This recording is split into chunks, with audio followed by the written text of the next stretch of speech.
John Maynard Keynes foi o economista mais importante do século XX e aquele que mais influenciou políticas econômicas até a década de 70 do século passado.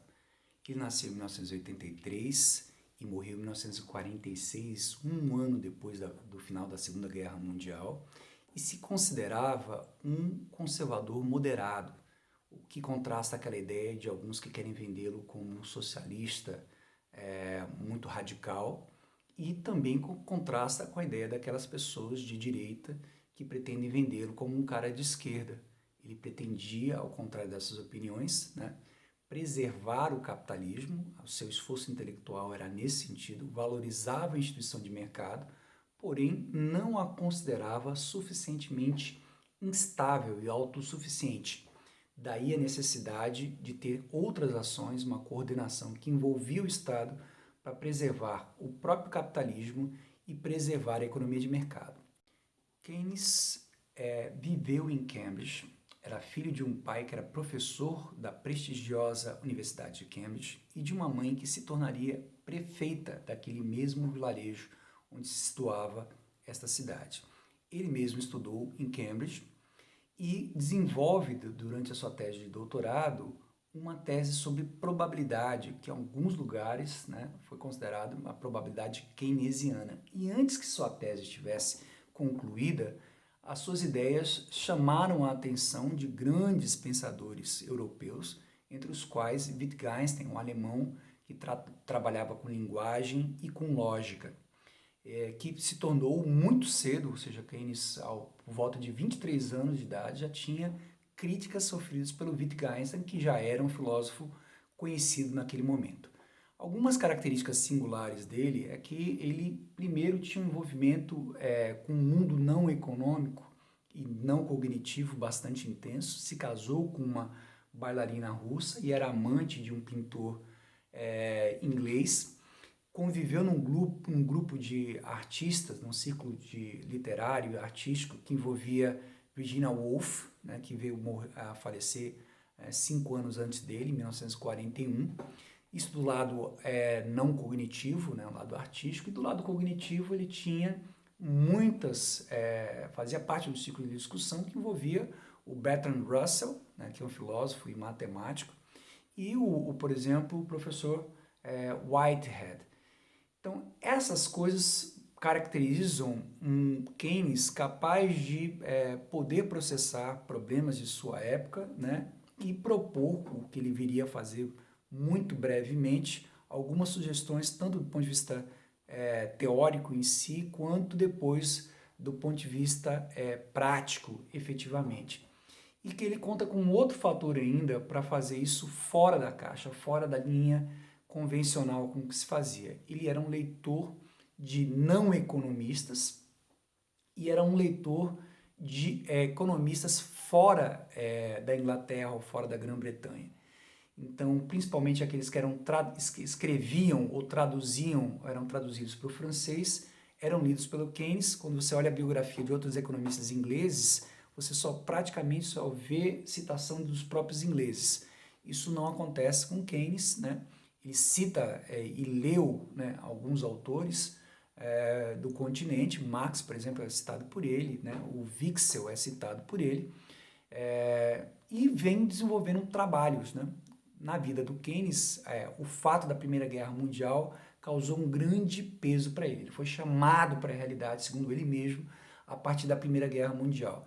Em 1914, ele tinha por volta de 31 anos de idade, ele já era o conselheiro para assuntos econômicos da Inglaterra durante a Primeira Guerra Mundial, e quando ela se finda, em 1918, ele é levado a ser o representante da Inglaterra para negociar o Tratado de Paz, E ele era contrário às dívidas impostas à Alemanha, porque achavam que eram impagáveis e queriam gerar conflitos, que seriam contrários à paz europeia. A raiva francesa fez com que colocasse um ônus de uma dívida para a Alemanha que era 3 vezes superior ao PIB alemão da circunstância.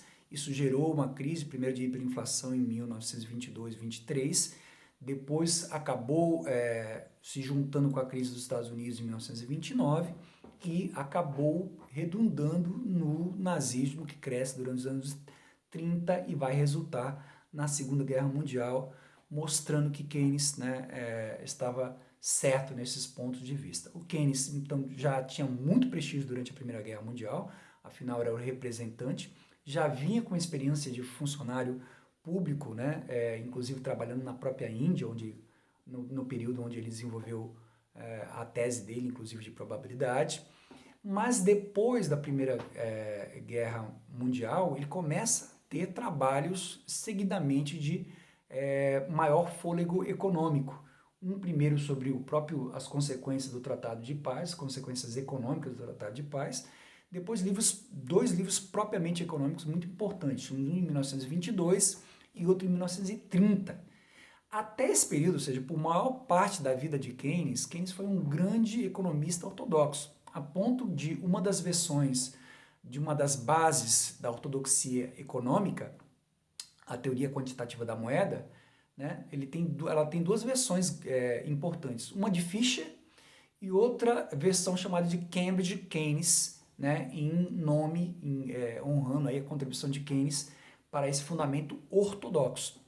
Ele era muito ligado ao mercado financeiro, os seus próprios livros nos anos 20 acabam retratando, né, o circuito financeiro e o circuito produtivo, mostrando inclusive como o próprio circuito produtivo era um circuito que envolvia características financeiras, né, ao contrário do que se faz inclusive hoje em dia de pegar o lado monetário, né, separando do lado real. O Keynes diz, olha, nesse lado real, nesse lado industrial, existe uma qualidade, uma lógica financeira que a gente tem que levar em consideração se a gente quer ver os efeitos reais do próprio investimento sobre o emprego, sobre a renda, sobre o nível de atividade. Assuntos muito caros.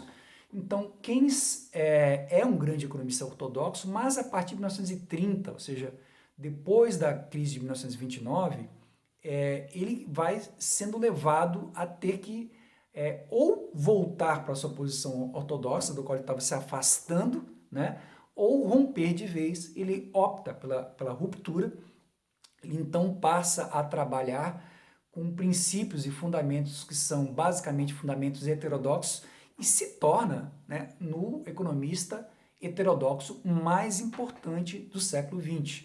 Ou seja, entre os anos 30 e até a sua morte em 1946, ele é um grande economista heterodoxo.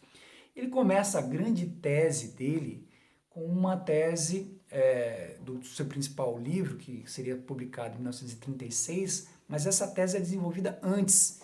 Alguns artigos, né, já prenunciam elementos que são os elementos centrais dessa tese, principalmente artigos dos anos 1933 e um pouquinho de 34 e um pouquinho de 32, já prenunciavam vários elementos que iriam resultar no seu principal livro, conhecido como A Teoria Geral.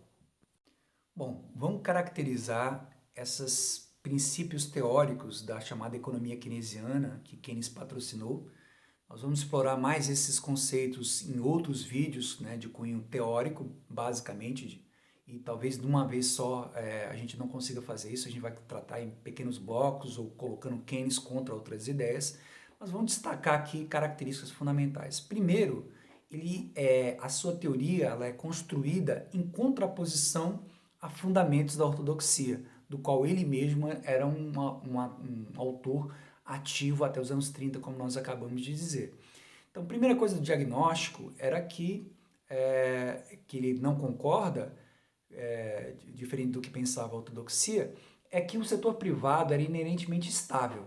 Ele passou, aliás, já vinha percebendo isso nos seus trabalhos anteriores, dois trabalhos anteriores, de 22 e 30, o setor privado é inerentemente instável, ou seja, ele é fundamental para o capitalismo, mas as suas oscilações geram problemas, né, para esse próprio capitalismo. Tem que se tratar isso, né, tem que se lidar com isso. Segundo, uma das consequências disso, mas não só apenas por isso, era o fato de que o mercado não era considerado uma entidade, uma instituição autorregulável e estável, né? Então ele não era suficientemente estável e não tinha mecanismo de autoajuste, ou seja, se eu crescesse demais, né, ou se eu tivesse recessões profundas, não há nenhum dos casos, nem para a inflação, nem para a recessão e para o desemprego, né, eu tinha garantias de que esse mercado voltaria à sua estabilidade.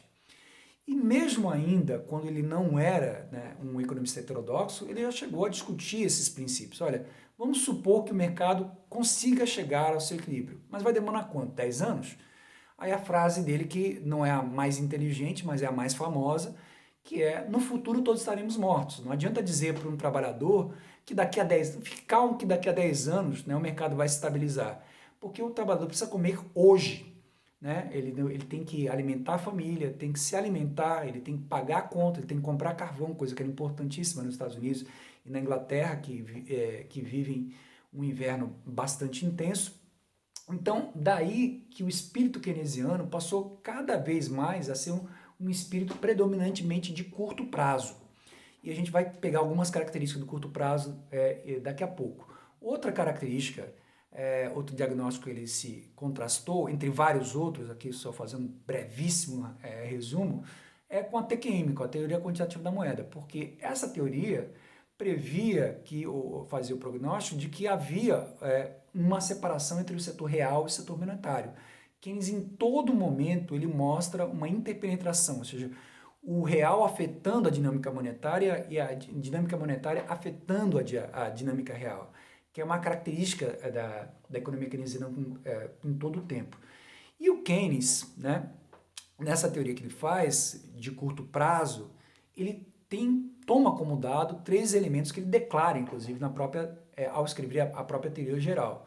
Ele declara que ele não vai supor que o estoque de capital é dado, uma coisa que no longo prazo é incoerente, porque o investimento de longo prazo, a característica dele é variar o estoque de capital. Segundo ponto, que a tecnologia é dada, ou seja, ele reconhece que a tecnologia muda ao longo do tempo, mas para o curto prazo, ele pode assumir essa tecnologia como dada para fazer a teoria dele. E o terceiro ponto é que ele toma a distribuição de renda também como uma distribuição que é dada no curto prazo. Ele vai fazer várias aferições, né, e debates sobre os efeitos de ter uma economia concentrada, mas isso não é o seu elemento principal teórico e é dado como não discutido naquele momento que ele faz a teoria. Ele então, tendo em vista essa necessidade de ter um combate ao desemprego no curto prazo, ele propõe políticas de origem fiscal, né? E uma outra frase dele famosa, olha, é preciso gerar emprego, nem que eu contrate o sujeito para ele cavar um buraco, né, e depois tapar esse próprio buraco, porque a renda que ele que ele faria, mesmo que fosse um trabalho inútil como esse, vai propiciar com que ele gastaria, vai aquecer a economia. Por conta disso, algumas pessoas que não leram Keynes ou que manifestaram uma leitura de má fé dizem que o Keynes é um fiscalista que desprezou os aspectos monetários, o que é falso. O próprio monetarismo, que deu o prêmio Nobel para o Milton Friedman, por exemplo, se afirma e toma esse nome como as pessoas ou o grupo de economistas que encontram a importância do aspecto monetário, né, com a frase a moeda importa, the money matter, né, em contraste ao que faria Keynes, né, e os keynesianos, que seriam fiscalistas. Keynes tem uma longa trajetória de estudos sobre finanças e economia monetária. Ele mesmo era investidor em mercados financeiros, então conhecia bem isto, né? Escreveu sobre isso. No seu livro principal existe o nome moeda, está no subtítulo do livro, né? Então ele jamais, moeda e juros são dois, né? Tem emprego, moedas e juros. Moedas e juros faz parte do subtítulo do seu livro principal. Ele explorou enormemente isso e é uma grande ingenuidade, uma má fé considerar que Keynes não valorizou esse tipo de coisa. Tanto que na crise de 2008, mais recentemente, né, o Keynes é recuperado exatamente, e o Minsky, exatamente, né, que era um pós-keynesiano, exatamente para o seu trabalho, né, frente aos impactos da política e das ações monetárias e financeiras sobre a economia. Né? Então, esse aqui é um resumo do que Keynes e suas principais ideias. Nós vamos voltar isso em alguns momentos com gráfico, outros momentos mais conceituais, outros momentos contrastando com outros autores, mas isso fica uma tarefa para um outro momento. Encontramos vocês lá. Até outra ocasião. Um abraço a todos.